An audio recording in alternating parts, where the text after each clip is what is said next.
Hey, this is Kevin Schumacher with my good friend and business partner, Gene Darden.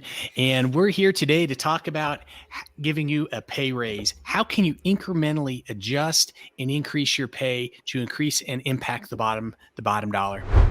Welcome to the Real Estate Doctors. As you're navigating the waters of this real estate market, you're going to need a prescription that fits exactly what you need to do to move your business to the next level.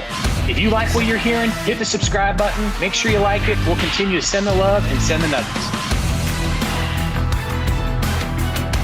Gino, how you doing today? Man, I'm doing good. I'm excited for this one. I like money. I think we all like money, and unfortunately, there's never enough left over in the account at the end of the week. So we're always looking at ways that we can, increase the profitability. And one of the things that we've been talking about recently, and really have dove deep in a couple of our different masterminds, is how different agents are really paying attention to the bottom dollar and really that the net dollar, because ultimately at the end of the day, it's what what you're able to save. The gross number is always great, but it's the net that really matters.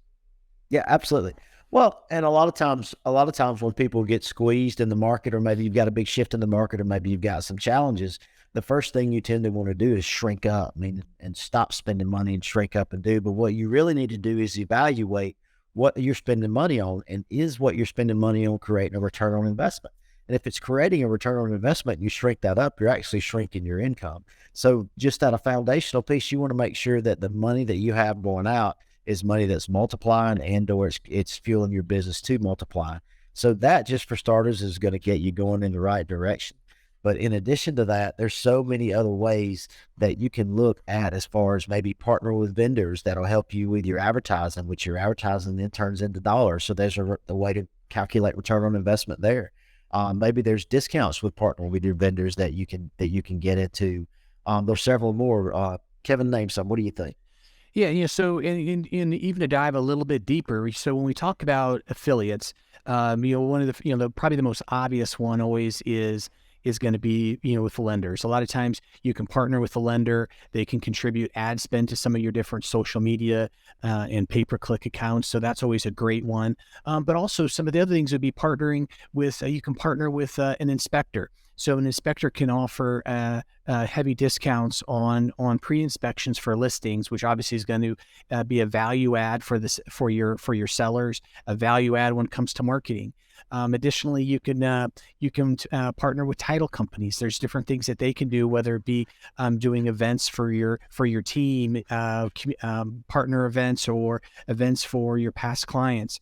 And then another popular one that we've done is for when we look at a database, as far as rejuvenating and cultivating and building deeper relationships in our database, is like example, an area carpet cleaner offering a 20 or 30% discount and sending that out to all of your people as well. So different little things that you can layer in. That one will benefit your clients, but also it's going to benefit that affiliate vendor as well, because there's a lot of affiliates out there first quarter, are scratching their head going, hey, how can I drum up some business? How can I build my audience also? So it's really about sharing the audience and sharing theirs. And so maybe you can do a joint thing where you can share some of your services as well, and be able to attract some of their clients over too, and have some crossover. Right. And if we're talking about saving money and making more money too, there's, we want to look at different ways that we can increase your paycheck. And so with doing that, the first thing you need to know if you're going to want to increase your paycheck is you want to be able to know what's coming in, what's going out. What's your average commission? What's your average number of transactions? What do you need to do to hit certain dollar amounts? And you really, really need to understand and be able to look at reporting. And if you should be able to snap your fingers and pull up what you got in the pipeline and what you've made this year, and how and where you are as far as tracking towards your goals. And if you're not there, you have to ask yourself, okay, what things can I do to actually increase that income? And in addition to that, you can partner with referral companies like HomeLight. You can change your marketing to where, let's say, okay, neighborhood A, your average sales price is $320,000.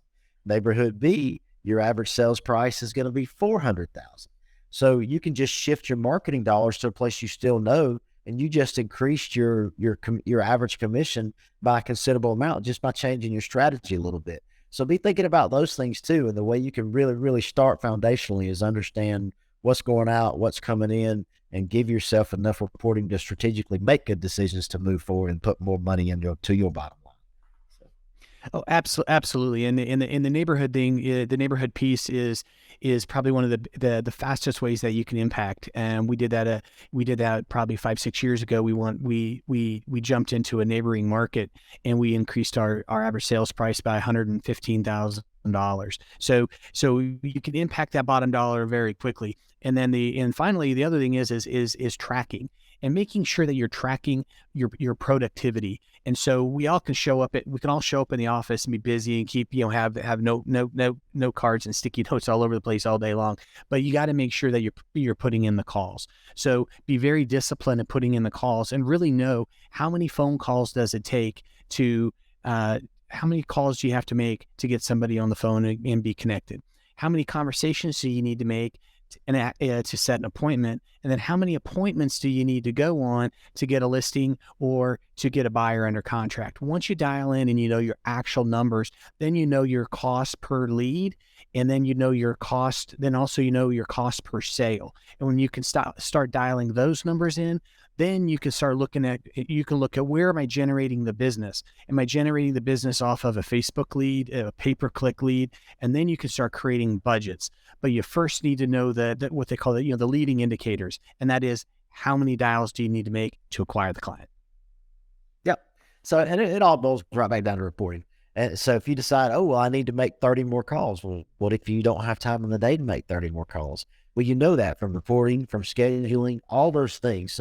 So really, really foundationally, you really want to put your reporting, your calendar, all those things in place to know how much time you have. And then you can make great decisions on where you want to implement your time. And sometimes you're trading time for dollars, and that's the quickest way to increase that bottom line. Sometimes you got to get a little bit more strategic because you may not necessarily have enough time to trade for dollars. So knowing all those things is just really, really important. Attacking the right sphere for you that's going to help you meet your goals is really, really important. And being strategic with the relationships that you have with all the affiliates. All those things are going to be things that are going to help you with your bottom line, help you push marketing, help you grow, and help you understand it all. And it all boils right back down to all the reporting that you do on a daily basis, so you have a really, really clear understanding of your business. So organize your business, know what it takes to get business, and then implement that plan. That's what I say.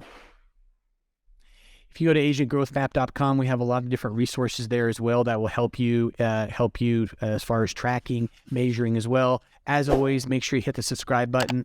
Keep tuning in, and we appreciate you watching the Real Estate Doctors every week. We'll keep bringing the love and bringing that information to help you grow your business.